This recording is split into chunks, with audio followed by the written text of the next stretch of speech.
Hey, it's Andrew Downs. I'm proud to support Three Beards Media, and I would love to work with you. If you need merchandise for your company, organization, band, softball team, whatever, I can help. From name brand apparel to promotional items, large orders or small, online stores, and more, I can help your brand stand out. AKC Marketing is local, based in Johnston, and we are an employee-owned business, so our costs are low and our turnaround times are fast. But most importantly, we give you personal service to make sure you get exactly what you're looking for. Email me at andrew@akcmarketing.com or find me on social media and let's make some cool stuff together. Now sit back and enjoy this Three Beards Media podcast.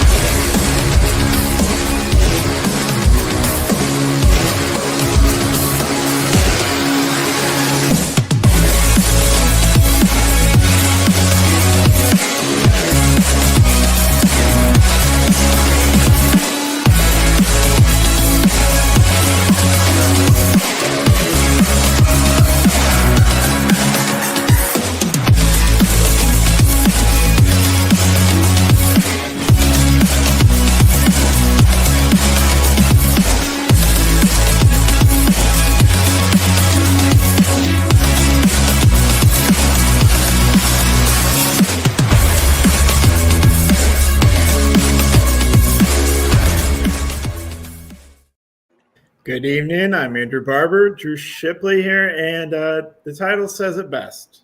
The Iowa women are hot, specifically the women's basketball team, winners of 5 in a row. Nice little winning streak that they're going on. Drew, what do you think the biggest reason is for this winning streak in your mind? Lucy Olson's turned up the heat. I mean, she's just became an elite scorer that we thought she was coming from Villanova. I mean, she was the third leading scorer in the country behind Juju Watkins and Caitlin Clark last year. So, I mean, we did expect a large amount of scoring from Lucy Olson coming into the program. And, instead of these 17 to 19 point outings, now we're eclipsing 30. I mean, that's a pretty big deal. I mean, Stolke's looking more comfortable too. Mm-hmm. Addie O'Grady is just drilling those elbow shots, free throw line extended, like just whatever. Those are he used to be drill shots, like practice shots. You'd inbound from the baseline right to that spot, and you'd hit it. You'd shoot it. That's what you do in pregame. I mean, all those shots that she's taken, just wide open, leaving her wide open on the in that spot, and she's just drilling them at a really high rate as well. They're playing really good defense too. It seems like the turnover margin has been cut down drastically the last 5 games. I don't know if that is a fact. I guess I'd have to go back to the box scores, but it seems like it watching in real time. If you have the eye test per se, but I venture to guess that none of those 5 wins have more than 15 turnovers. When the ones that we really harped on them on had 25 up to 30 turnovers and big losses. So, right. You touched on a lot of different things there. I know you said just one, but I said 3. There's so many different reasons. So I'm glad you kept going because there's so many different reasons. I was just kind of looking up the turnover thing. They had 18 turnovers. Oh, wait, no. USC had 18 turnovers. We had 15 turnovers exactly against USC, but still won that game. I think other than that, yeah, you're right. It's under 15. It's 15 or less in every single game. So I think I'm going to point to that as probably one of the biggest reasons. But like you said, the improved play of Lucy Olson on offense, huge improvement there. I think more so just like the mental side of things. Minnesota game, for example, they kind of had a big lead early. It kind of slipped. They regained it and regained control of the game and ultimately won the game in the fourth quarter. But like against Oregon, for example, they lost that kind of a game. Yep. Where they kind of had a big lead and then lost it on the road. So it was nice to see them kind of be in the same position, learn from it, and play really well. Sydney Fulter is starting to really sizzle, I would say, as well. She's shooting well from three. She's rebounding the ball well. And I think there's just a lot of good lineup adjustments, too, from Jan Jensen. Still keep the 5. It just continues to work real well. So Weird. yeah, I'm glad that it works as well as it does. I really liked Ava Hayden getting involved against Nebraska. That was a nice thing to see. If we can get anything out of her to have 3 quality 5s would be awesome.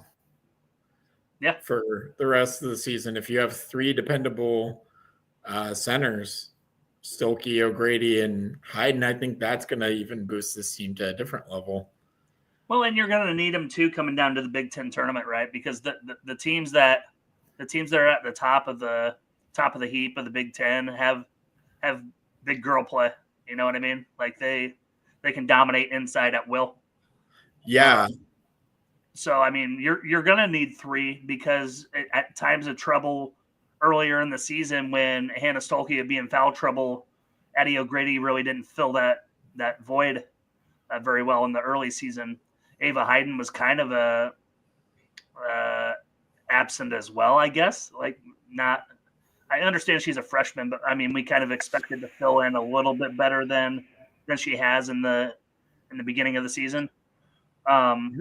So it kind of seemed like if Hannah Stolke ever got in foul trouble, then I mean, at will scoring down low was fairly easy. But yeah, I think you hit the nail on the head as well. As there's been a lot of growth and learning from past mistakes as a team collectively as well. I mean, they run a lot. They want to run a lot of zone defense, probably to try to keep Hannah Stolke out of foul trouble, like specifically individually.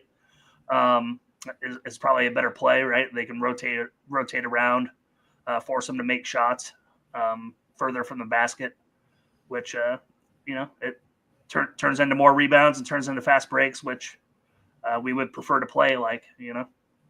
Yeah, they're switching up their defenses a little bit. I like that because it was a big part of the run to the national championship, Caitlin Clark's junior year. Specifically that South Carolina game in the Final Four, they played a triangle and 2 defense most of the game. Or like and it was like a very strange, like where they were leaving certain players just completely wide open, intentionally daring them to shoot because they knew they just weren't capable shooters. So I like that Jan Jensen's willing to switch it up defensively. This team's also way better defensively than any of the Caitlin Clark years. I heard a stat on KXNO that they are in the top 30 in defensive efficiency. Wow. Whereas the height of the Caitlin Clark era was like the 60s. So this team is really finding their groove offensively as well as defensively. They're not like the elite offense that we're used to in the Caitlin Clark era, but they're really if they're finding their groove offensively, the defense is there. ESPN bracketology had them as a kind of a 9 seed, I think. I think that's a little low.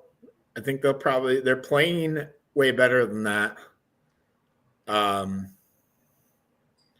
don't know. Just looking down at it, kind of, what have you seen? Have you seen anything different other than the 9 seed projection? No, I mean, I really haven't. I mean, between CBS and ESPN, I mean, they've been both bouncing around between 8s and 9s, and I guess I don't understand that. They're 17-7. I mean, we're watching number 17 Maryland here right now. I mean, they're 19-5. I mean, they're 2 games back, and you're telling me their difference between a 4 or 5 seed and a 9 seed is 2 games? I don't think so. I mean, we'll have a chance to prove it this weekend as they travel to Maryland, I believe. And that's not probably going to turn out well. Am I right, or is the men go to Maryland? I'm sorry. I got them mixed up. The men who go to Maryland. The Men men go to Maryland. That's their next game. Some places even have Iowa as a 10 seed. I think that's ridiculous. I think if they were placed anywhere in that 8 to 10 range, I think there'd be a lot of 1s and 2 seeds that'd be like, oh, we don't feel good about this. They'd be a tough around matchup for anyone, I think. Just let USC get a 1 seed still and see what happens again. Yeah, Iowa is playing like a Sweet 16 team. I'm not saying, oh, they're for sure going to make it, but they're playing like they're one of the best 16 teams in the country. For sure. They're closer to where we thought they were going to be. Yeah, when they got to like their high watermark of the rankings, I can't remember where exactly we got to, like 20th, maybe?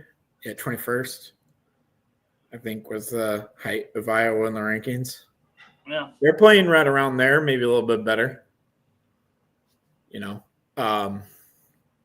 It's so matchup dependent, but 17-7 is a really good season. Like, I don't even see how like they're even like on the fringe of being selected, honestly. Like, I don't understand that. Yeah, if you're on the 9 seed line, you're less on the fringe.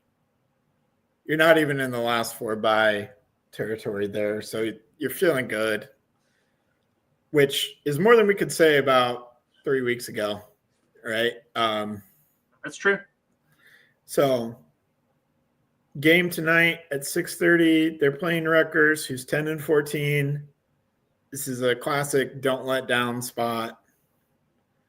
I'm not going to pick Iowa to lose. I'm going to pick Iowa to win. I don't know about they're 21.5 point favorite. I'm seeing. I don't know about winning by 21.5. Maybe.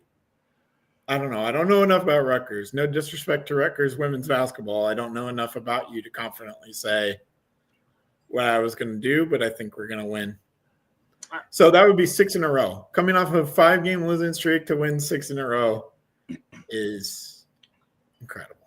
I mean, to be honest, yeah, I'm with you, Andrew. Like, I don't know anything of Rutgers women's basketball outside of C. Vivian Stringer era Rutgers basketball. That's right. That's before the Big Ten merger. So I'm not going to pretend and sit here and say, yeah, I know so much about Rutgers women's basketball. No, I really don't.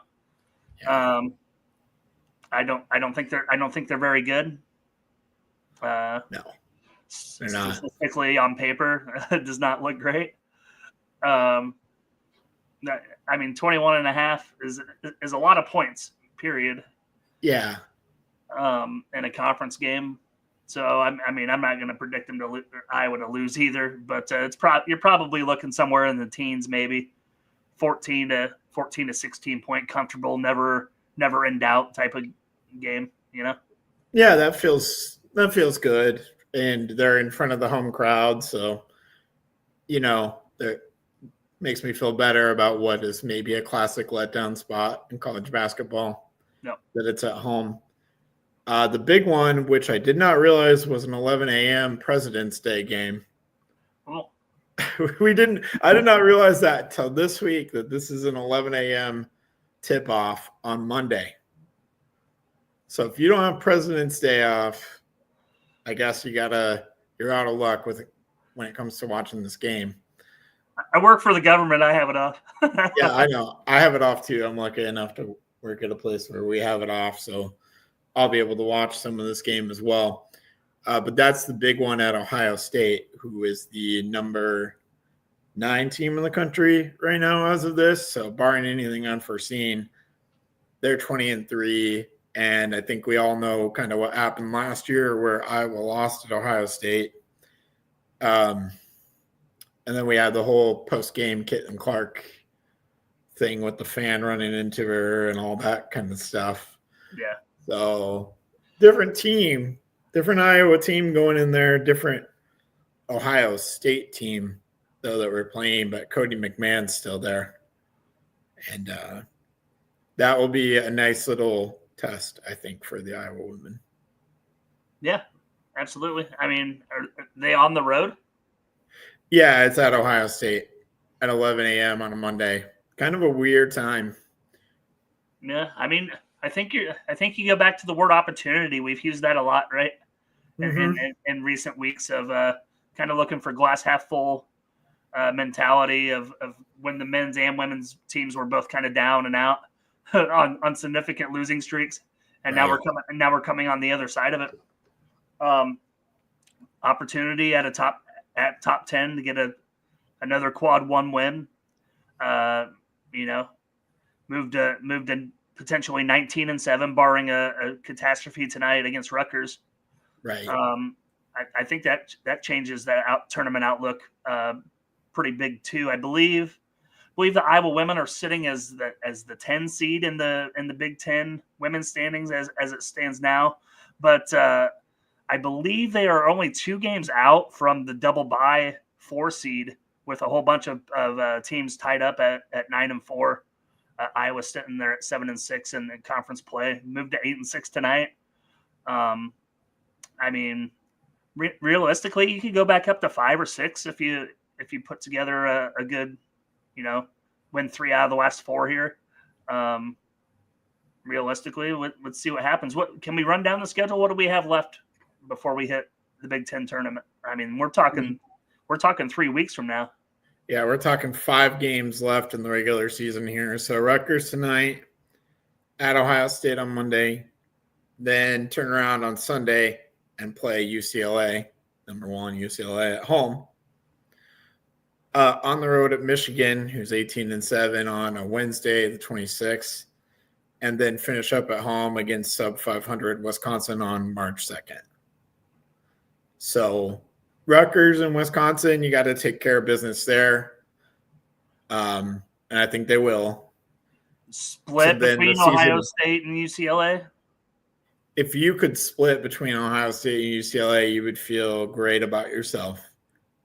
I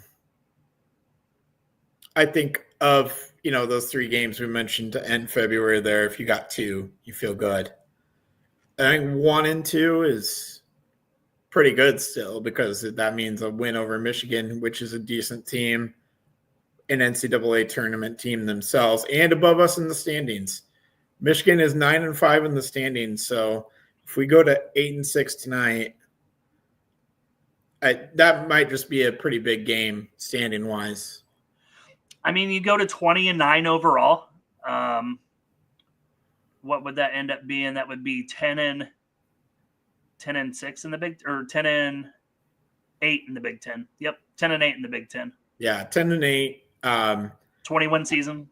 I think you gotta end up like 11-7 to be in that double bye conversation. No, I think so for sure. Yeah, I mean, I don't know how many of those teams face each other down the stretch, but yeah, I haven't looked at the schedule of the teams that are up there either. That's why the game against Ohio State's big too, because they're 9-3.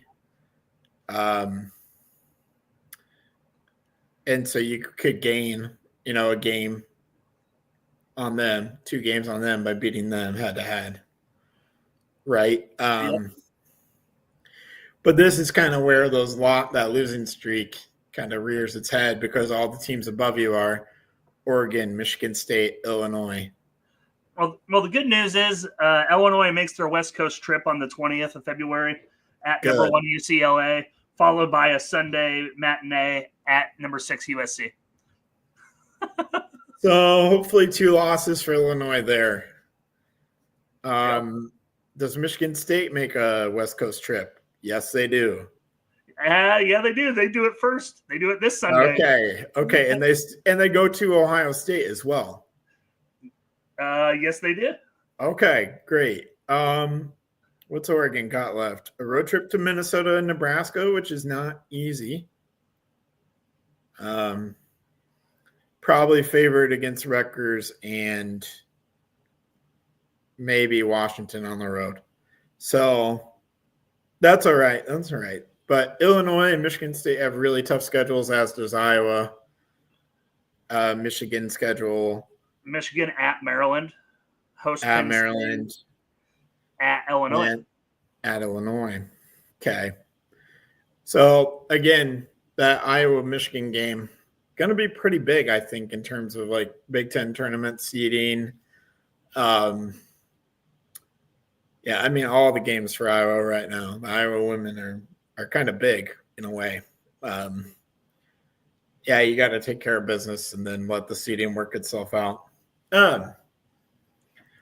But like you mentioned, if we split against Ohio State or UCLA, win one of those, preferably the UCLA game, actually, beating number one would, and beating UCLA and USC would really vault us up the seed lines in the NCAA tournament. It would seeding wise for the NCAA tournament, but I think if I put a gun to my head, I think it would be Ohio State for the Big Ten seeding. But okay, but then again, like I don't know. There hasn't been a lot of proof of you make a run, a conference tournament run, and you win 4 games in 4 days. Teams come out flat and tired. I mean, especially more so on the men's side because I believe the women start their tournament a day later. Like I believe they go Friday, Saturday, Sunday, Monday, as opposed to Thursday, Friday, Saturday, Sunday. So, and the women's conference tournament is actually they're all done a week before, as well, as opposed to the men's Big Ten is the last conference tournament to end. Like literally they go to Selection Sunday after and they don't give a shit who won or lost that game actually, unless it was a team that was not going to be in Cinderella that wasn't going to be on it, and then they had to slide everybody down. But they've proved time and time again. I was talking with some of my friends about the Big Ten tournament run. I believe it was 2021 when they won 4 games in 4 days. 20. Yeah, and everybody was thinking they might be a 3, and if they weren't a 3, they'd be a 4. But then, in fact, they were selected 5th, and then had that horrendous Richmond loss. When I mean, they should have easily been a 4 seed winning the Big Ten tournament like they did. I believe they were like 27-8 overall. Easily a record and resume that should have warranted a top 4 seed. So I'm okay with the 5 seed. The problem isn't with the 5 seed. My problem is lining them up against a team in Richmond who also went on a run themselves. Yeah, that's true. Richmond was not going to be in the NCAA tournament. They won 4 games in 4 days in the A10. Yeah, that's right. Go to get in. So you put 2 teams that are tremendously hot up against one another. That sucks. I mean, if we looked at the other 12 seeds, I mean, realistically, Richmond should have been in the play-in game in the 12 seed, like the 12-12 play-in. Yeah, Richmond should have bumped up to an 11 seed because they usually put like 11 seeds in those play-in spots, not 12 That's true. seeds. Oh, that's right. That's yeah, right. 11 seeds. They should have bumped Richmond up a spot and given us someone else. But it's all right. That's neither here nor there. How about the Iowa women just went out? How about they just went out and we just do that? Listen, I mean, we just ran through the scenarios of all the teams above us, and we could easily count 2 losses each for everybody. Yeah. And if Iowa doesn't lose, then I mean, you are talking like, I don't know, tie-break scenarios, I guess, of they might get that 4 seed double bye. If they won out. I don't know, though, because I think we've lost. I think we're behind the 8 ball in the tiebreaker with everybody above us for the most part. We are. I mean, we lost to Illinois. We lost to Michigan State. Ohio State's to be seen. Maryland. We lost our 1 game to Maryland. Yeah. So, I mean. But let's just play it out here. UCLA and USC would probably. I mean, those are locks. I mean, that's done. Top 2. That's top 2 Yeah. in some order. Doesn't matter what. We would knock Ohio State down 1, but they'd probably be 3rd still. Then it would really depend on what Illinois and Maryland do. I think Illinois, Maryland, and Michigan State do. Michigan State's got it tough. The West Coast trip, Illinois too. The Ohio State trip. Illinois has got it tough with the West Coast trip. But say Illinois only lost those 2 games, then they would end up with 6 conference losses, and then they get the 4 seed on us. Realistically, we're probably talking more like 6, 7, 8 seed. Go 3-2 here. You get the single bye. Yeah, getting the single bye is better than no bye where we're at right now. That's true. So maybe we'll just be feeling lucky that we got the single bye. And if you get either of those games end up 4-1 or 5-0, it's gravy. Magic strikes and you end up 5-0, then that's better for your NCAA tournament seeding anyways. Yep. And you're probably closer to that 5-6 range for NCAA tournament. Yep, for sure. Or we just went out and win the Big Ten tournament and end up being like a 3 seed and hosting in Carver for 2 rounds. That would be crazy. That would be the dream scenario, but it's not going to happen. All right. Well, Drew, I think we'll take a little bit of a break and we'll come back and we have good news to talk about with Iowa men's basketball. All right.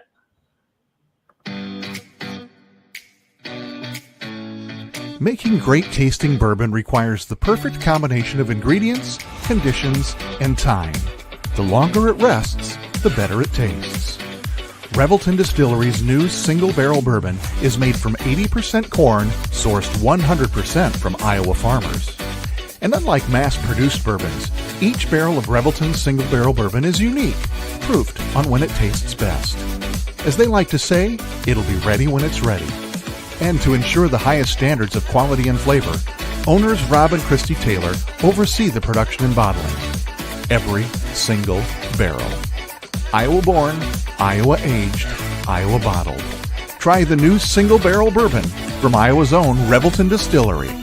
ReveltonDistillery.com.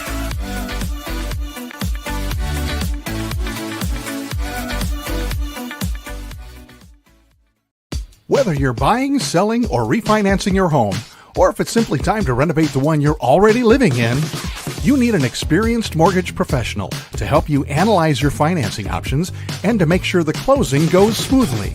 And that's exactly what you get when you call Kyle Lehman at Wintrust Mortgage. Kyle's experience and expertise, coupled with Wintrust's rates and programs, ensures you'll get the mortgage that's right for you. You may even qualify for down payment assistance. Before you reach out to a realtor, call Kyle and get pre-qualified, empowering you to start shopping for the home of your dreams. Call Kyle at 515-473-0546. Kyle Lehman Wintrust Mortgage, 515-473-0546. In 2023, a crack Green Beret named Dan Douglas retired his military command and promptly escaped to a full-time career in real estate. Today, this man is wanted by home buyers and sellers who want to survive the process without spending a fortune. If you have a home to sell or want to buy one, maybe you can hire Dan Douglas at Green Beret Realty. You can find him at greenberetrealty.com. greenberetrealty.com. All right. Well, thank you to our sponsors. We're back. Iowa men's basketball picking up their first road win in February, middle February. And Drew just doing it in the craziest fashion, too. No Drew Thelwell, no Owen Freeman on the road against Rutgers, who has 2 top 5 NBA draft picks. I was thinking this is a nightmare scenario, and they just kind of found a way. You watched the game, just kind of what were your thoughts or maybe reactions to this win? It begs the question to Rutgers is, okay, they have 2 top 5 NBA talent guys on their roster, but yet they're 12-13 overall. They're behind us in the Big Ten standings now. Yeah, it's crazy. So, like, apparently they have a hard time playing as a team. Like, they're playing hero ball maybe a little bit. Yeah, Yeah, go ahead. I mean, I think I want to give credit to the Iowa Hawkeyes. I mean, going on the road and Piscataway is there are a lot nicer places in the Big Ten than Piscataway, New Jersey. Let me just say that first. But going clear out to Jersey and getting a win in the Big Ten technically was a quad one win as well. I don't know if you knew that, Andrew, but it was the first quad one win as well for the Hawkeyes. Yeah.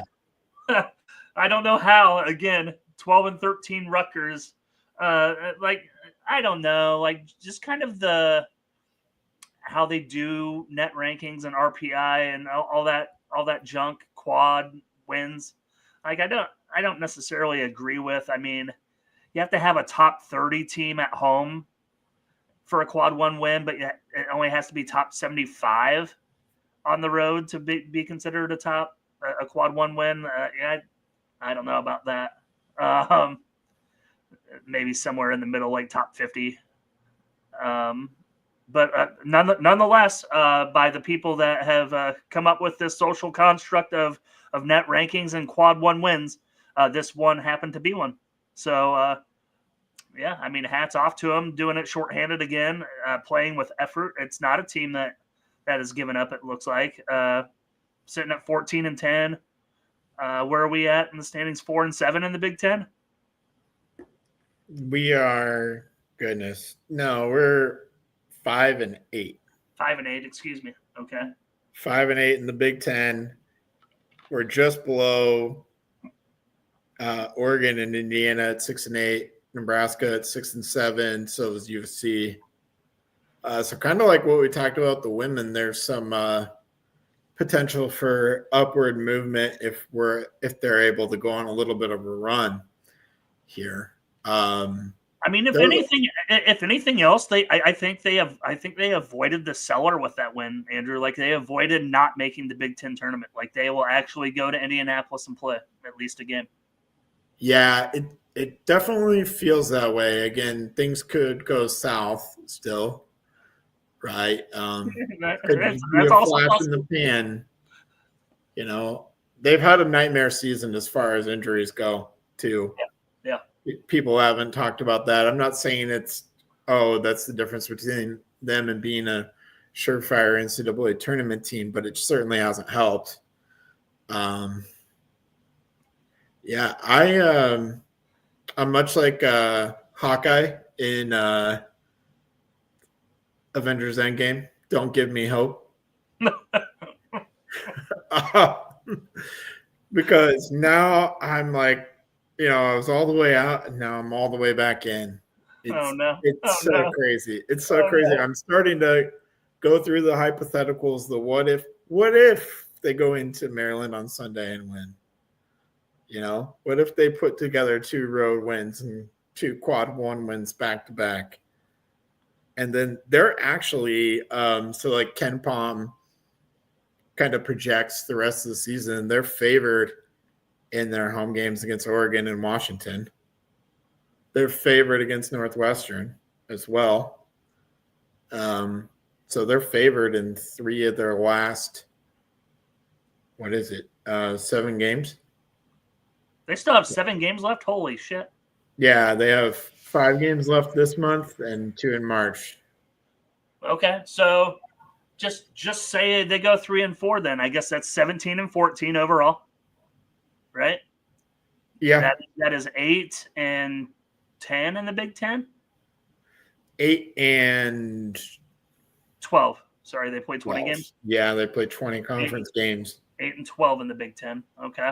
So you're probably with that roughly around where they are now, maybe up a spot or 2. Depends on how things fall. So for sure, making the Big Ten tournament, you might be in one of those last 4 spots in the Big Ten tournament, though, where you don't get any bye of any kind. Okay. Let's go down that road then, right? Let's go down that road. We have to play in the first round. We play in the first round. That means that we play then a top 5 to 8 team in the second round, right? Yeah. Which would likely be a ranked team. Yeah, it'd be someone in that UCLA, Maryland, Illinois, Ohio State range. Okay. Yeah. Or Wisconsin or Michigan State, depends on how things fall for them. Let's look at it as opportunities, Andrew. I mean, yeah, that's what is. If you're playing in the first round, that means you have opportunities to win more games, right? So you go in 17-14, you win that first round game, you're 18-14, 9-12 in the Big Ten. You knock off Wisconsin, Illinois, whoever is in that second round. You're 10-12 in the Big Ten, 19 wins. Like, I mean, say it ain't so. Yeah. You knock off one of the top 4 seeds in the third round. Well, you're at 20 wins with 2 additional quad 1 wins and nearly 500 in the Big Ten. I think you got to end up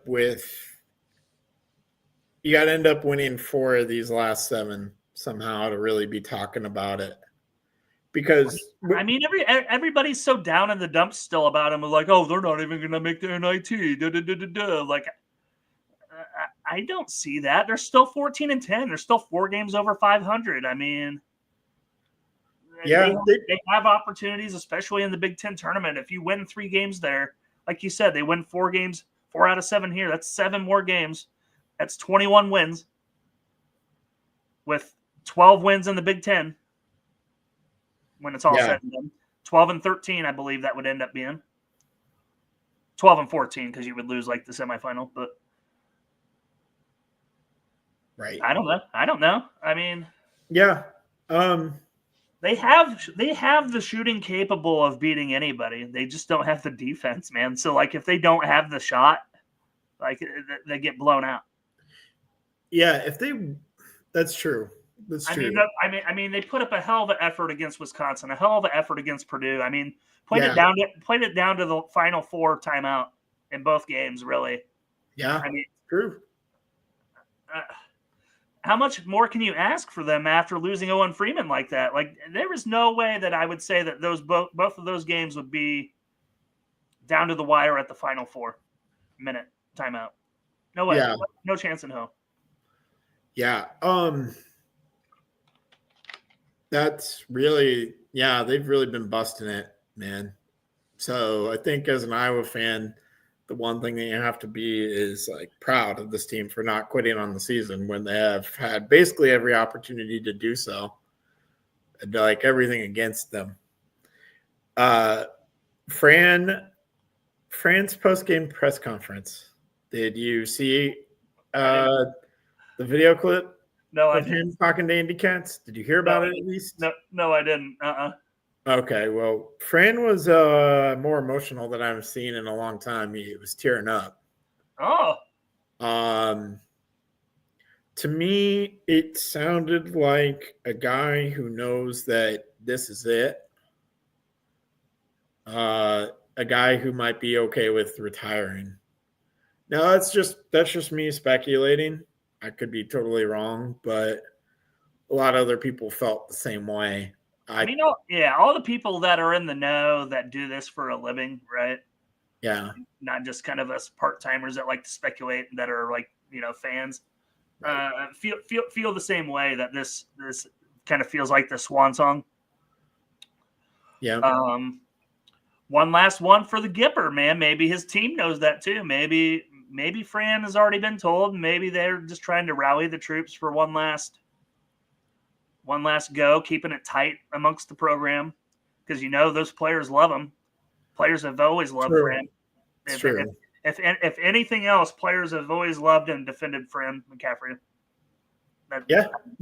That's true, and he's done the same for them too. Oh, 100% defended. Yeah, even when they didn't deserve being defended at times. That too. Yeah, he's always on their side. So.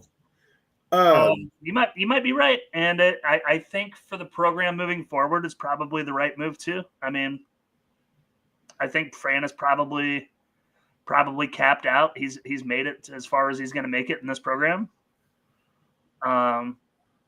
He is 65 years old.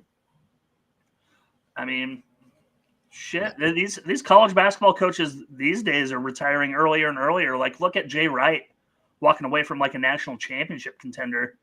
Like, and you know, like he wasn't walking away from controversy or anything like that, or like a substandard's not the right word for it. Subpar. Expectations, below expectations. Yeah. Seasons.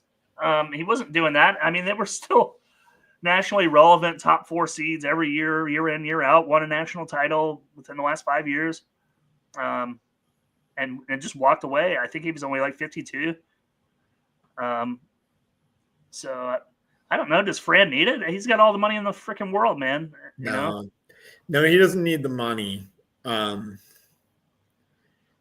This year, kind of, if they go on a run here, to me, it's kind of reminiscent of Matt Gaten's final year, where they were not doing very well and they went on a run in February and March.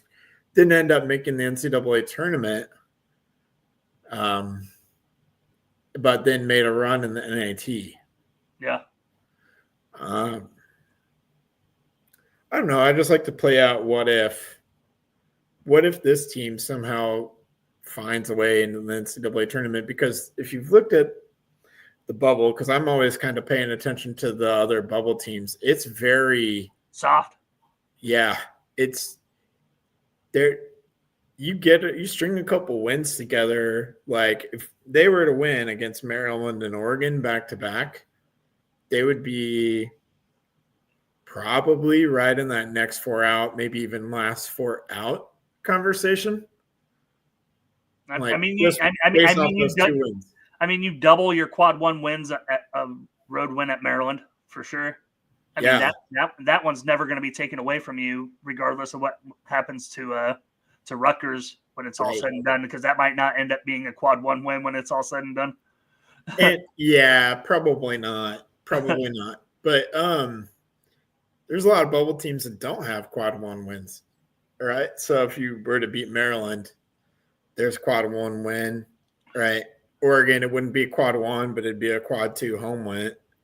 Quad 2 home win, I believe. Washington would be a quad 3.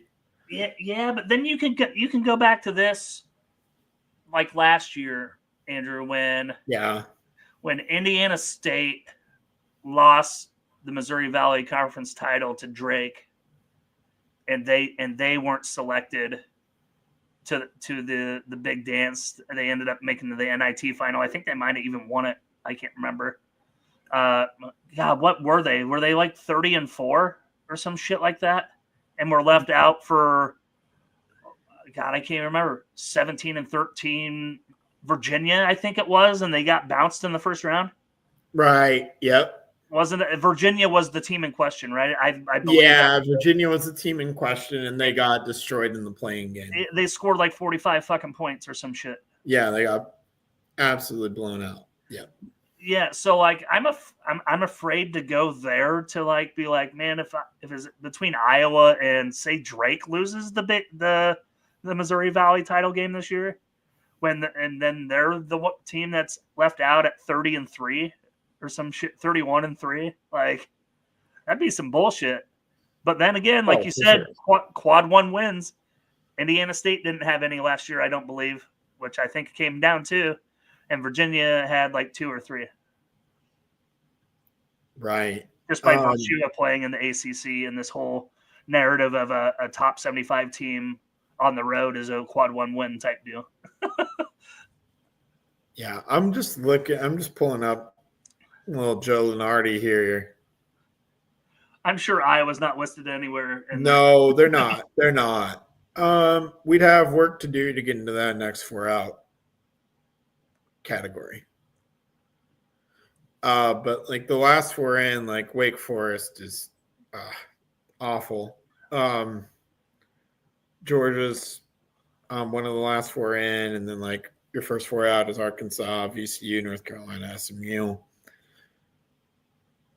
I've watched all of those teams. I'm not proud to say it, but they're not good. I don't think Arkansas is that bad. Yeah, Arkansas has been a lot better. I would probably flip-flop them in Georgia if I'm the NCAA tournament committee, but it's not like a murderer's row here on this last four buys, last four in, first four out, next four out. Yeah, but man, there's a lot of SEC teams in there, and you know damn well they're gonna want like 14 fucking SEC teams in that big dance. If Arkansas can get in, that will be 14. That's crazy. Yeah. But what I'm saying is, like you said, opportunities are there for Iowa. A few wins in a row, and you're right there. You're right on the door of making the NCAA tournament again. I'm not saying they're going to, but they need to string a few wins together in order to do it. It's not impossible. We've seen more from less Fran teams. Yes, it's true. It's true. They really need Thelwell back for Sunday. I agree. Let's talk about Maryland games specifically on Sunday. I know that Maryland is ranked number 25, I believe. Yep. They are way better than the number 25 team in the country in both net and KenPom. They're KenPom 19, net 18. So they're more of like a top 20 team in all the metrics eyes. This must have changed just this morning because yesterday Maryland was 20th in both offensive rating and defensive rating. Today they're 22nd in offensive rating. So some teams must have jumped them last night. But essentially they're top 20 in offense and defense. They're a top 20 team by all metrics, by all accounts, regardless of what the AP rankings say. They've looked really good at times. The one thing about them is that they're not overly deep. They have a very short rotation. They play 7, maybe 8 guys. But the starting 5 is so good. This is a game where not having Owen Freeman is going to really stink. I don't know what you know about Maryland, but Derek Queen, 7-footer, with Julian Reese, 7-footer, they play them together, and they just drill teams down low. Teams with better bigs than Iowa, they have routinely drilled those kinds of teams down low. And Maryland has recruited as such year in and year out. I mean, in my 3-year stint out there, I've been at the games covering 2 of the 3 Iowa at Maryland games. Yeah, I mean they're huge. Right. If anything else, they're huge. And then the Reese sibling, staying there in Maryland. Yeah, I mean, dealing with big bodies in Iowa and this Iowa roster has just been tough as is with Owen Freeman and then now without him. It's going to be a challenge for sure. I mean, it's probably going to be high scoring. You're going to have to make a lot of shots to win. Yeah, threes are going to be the big kind of equalizer for Iowa. For as tall as and physical as Maryland kind of is, they're maybe not a great offensive rebounding team, but that's kind of the one thing I'm concerned about. They only average 11 offensive rebounds a game, which is like 150th. Are they all from Reese? They're mostly from Reese. You like that? Yes, I love that. I thought it was a good one. Julian Reese. I like Julian Reese, by the way. I think he plays really well. He's a much better player than Angel Reese. Well, yeah. That's not hard. Sorry, I shouldn't have said that. I shouldn't have said that either, but I mean, it's okay. We're canceled. It's 2025. We'll see you all again. I'm just saying, respectively, on their rosters, team-wise, where they stand amongst the team, I think he's more impactful.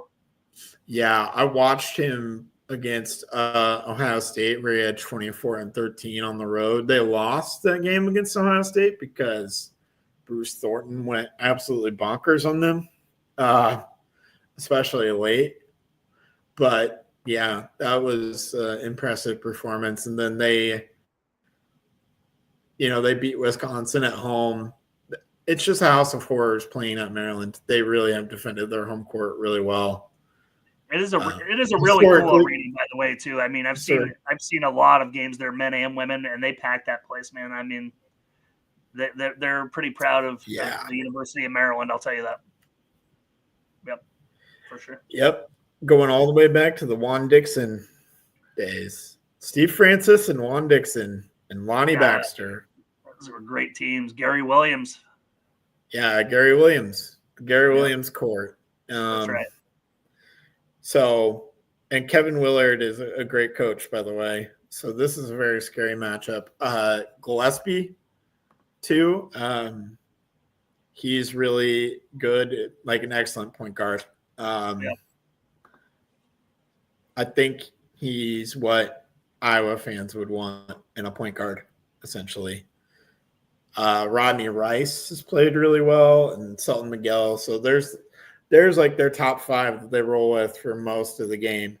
And they bring in Tafara Gapair and Deshaun Harris-Smith a little bit, and then Jalen Young or Jordan Geronimo if they need to. But they really play Queen and Reese and Gillespie essentially the whole game. I've watched a lot of their games. It's their starting five out there for 35 plus minutes per game at least. That's crazy. It is crazy. So maybe that's the key for Iowa is to attack the rim, somehow get those posts in foul trouble. And maybe that's how you can sneak one out. But Josh Dix and Peyton Sanford are going to have to play. They're going to have to do what they did where they combined for 46 points against Rutgers. They're going to have to do that against a better Maryland team. Yeah. They're going to have to do that. And then we got like 11 points and 8 assists out of Brock Harding against Rutgers. We're going to need something like that again. There just isn't consistency night in and night out with any particular person on the roster. You know what I mean? Like they've been flashes here and there. Like they're not – I don't know. Does that make sense? Like we don't see consistency performances individually from really anybody. I mean, the best player in the last 2 games is Price Sanford, if I'm being honest. Yeah, and that's a big part of things too, especially in the game against Rutgers. I thought Price played really well, especially kind of playing a little bit of backup point guard, which to me, when I heard that he was going to do that, was scary. Yeah, to me, but he ended up being like really good at it. And also, we got some good Ladji Dembele moments down the stretch of an Iowa basketball game, and I was like, "What's going on? Like, we're getting like intense, good Ladji Dembele." I don't know. It's like I don't know. You remember Osemele? Who was his first name? Was it Khalid? Kalichi Osemele is an Iowa State offensive lineman. Oh, maybe you're right. Gabe I'm thinking Olaseni. Yep, that's it. Yep. That kind of guy. Like yeah, he goes hard for 2.5 minutes and he's like 5 points, 4 boards, and he's gassed. Yeah. Gabe Olaseni had some good games though. That's one of the more underrated Fran players. Like he was also good at blocking shots.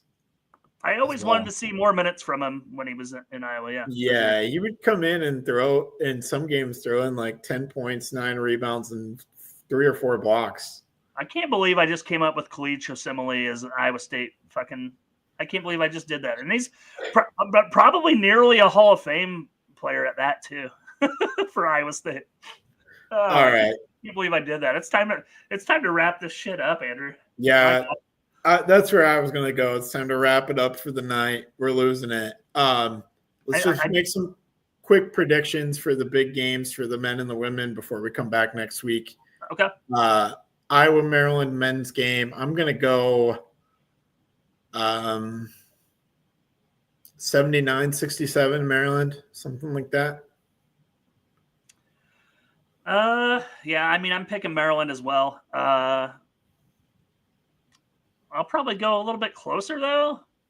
I'm gonna go like 82-76. Okay, nice. Yeah. Hopefully it's a competitive basketball game. We get to be there at the last 4 minutes like we have been in the past 3 games. Ohio State women's game on the road, 11 a.m. Monday. Fortunately, I'm going to take Ohio State here. But I'll take a close game. I'll say 85-80. That's a lot of scoring. Yeah, I think it is going to be a little bit higher scoring than people realize. I actually think that I was going to get another top 10 win. Oh, okay. This women's team. I mean, they're on fire, like you said. Winners of 5 in a row. The Iowa women are hot. This is the title of the frickin' episode, Andrew. All right, I'm going with it. Let's go 80. Let's go 82. Let's go 82-80. Oh boy. Yeah, it's gonna be a barn burner. It's gonna be a really exciting game. Hang on to your seats, and yes, that would be extremely hot because that would mean 7 wins in a row going into a game against the number 1 team, which I hope we can talk about next week when we come back. Any last thoughts before we call it a night? Yes, I do. 1 second. Iowa wrestling team is back on track. They did get another top 10 win against Nebraska last Friday night. 19-16 overall dual win. They got another top 10 matchup tomorrow night against Minnesota, number 6 Minnesota and number 3 Iowa. Person of note, Gable Steveson is back at Minnesota at heavyweight. That piece of shit that tried to dangle in front of us like he was going to come to Iowa City. Ended up going back to Maryland because nobody liked him in WWE. So how does he? So fuck that guy. Explain to me how he has eligibility still. Isn't he like 30? I don't think that matters anymore. I think someone got in his ear, said he still had a COVID season left, like everybody else did. Gable Steveson had a midlife crisis and came back to wrestle for Minnesota at the ripe age of 40. Also, Iowa baseball starts tomorrow night down in Tampa. Ooh. 3-game series against South Florida. I don't get to take a Florida trip this year, unfortunately, for Iowa baseball. I would have loved to. It just wasn't in the cards this time around. They play in Tampa this weekend. They play down at the Stetson tournament next weekend. Could be playing Notre Dame of note in baseball. Stetson as well. I can't remember who the other game is, but it's one of those round robin tournaments like the Jacksonville one was. Okay. Last year. So, yeah, I mean, they're playing Notre Dame next weekend in that tournament, and then this 3-game series against South Florida. So, Cade Obermueller is the Friday night starter, which, as you know, Andrew, is the sign of the ace, right? So your ace pitcher always goes Friday night series.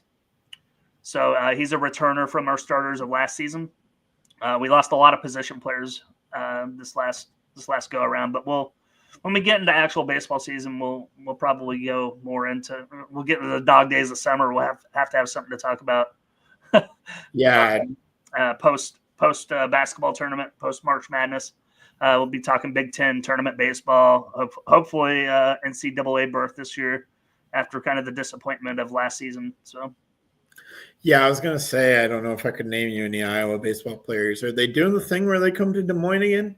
They are playing. They are playing a series, I believe, against Oklahoma State. Nationally ranked Oklahoma State, I believe, is coming to Principal Park for a 3-game series. Yep, they are. Well, they are playing that. Looks like something I'll have to look into and possibly buy. I see you're getting Kansas City Royals tickets this year. I already got them, man. I got a 4-game mini plan. Yes, opening day. So we got opening day. We got tickets to my Orioles. We got tickets to Jenny's Cardinals, and then I think a Friday or Saturday night game versus the Mets. Juan Soto and the Mets, just because. Nice. So we kind of spread it out between April, May, June, and July. So we got a little baseball each month and see how that goes. But yeah, looking forward to seeing Kauffman Stadium Only seen it really from either the parking lot of Arrowhead or the I-70 interchange, just off the interstate. Obviously, you can see it right there, the whole complex, kind of out in the middle of nowhere, if I'm being honest. But it's a pretty cool place.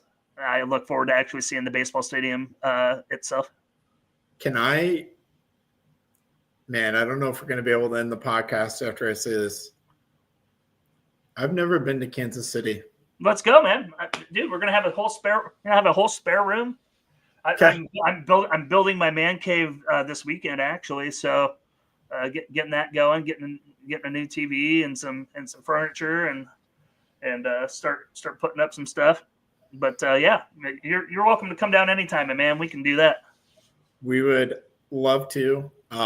Been meaning to go to a baseball game down there for a long, long time. Wow. The price is right too, man. It's pretty cheap to get into Kaufman, if we're being honest. That's kind of what I was thinking, but didn't they play well? Didn't they make the playoffs last year? Yeah, and they beat my Orioles in the wild card series. Oh, I'm sorry. I didn't know that. You already knew that, you son of a bitch. I did not remember that. No, because They swept us. I was going for the Orioles because I really liked that Orioles team last year. I thought they were gonna go deep. I did too, my friend. I did too. But Bobby Witt Jr., right? Witt Jr. No. Bobby Witt Jr. is still around. Is Salvador Perez still around? Oh yeah, he's 34. He's still kicking it at catcher. He's still one of the best catchers in the league. So yeah, I look forward to seeing the Royals this year. Who else do the Royals have? It's really good. Oh my God, I'd have to go up and down the roster. I mean, they got Brady Singer, I think, is their That's it. Singer. The Singer, yeah. Yeah. I'll have to plan out a night that Singer is going to start. Love to see a Singer start. That's too easy. We can make that happen. Yeah, that'd be great. Anyways, this has turned into a little bit more than the Hawks Eye View here tonight, but we'll be back. We'll be back next Thursday, hopefully coming off big wins on all fronts for that'd be great. Both basketball teams and wrestling and baseball. So yeah, have a great night, everybody. And as always, go Hawks. Go Hawks.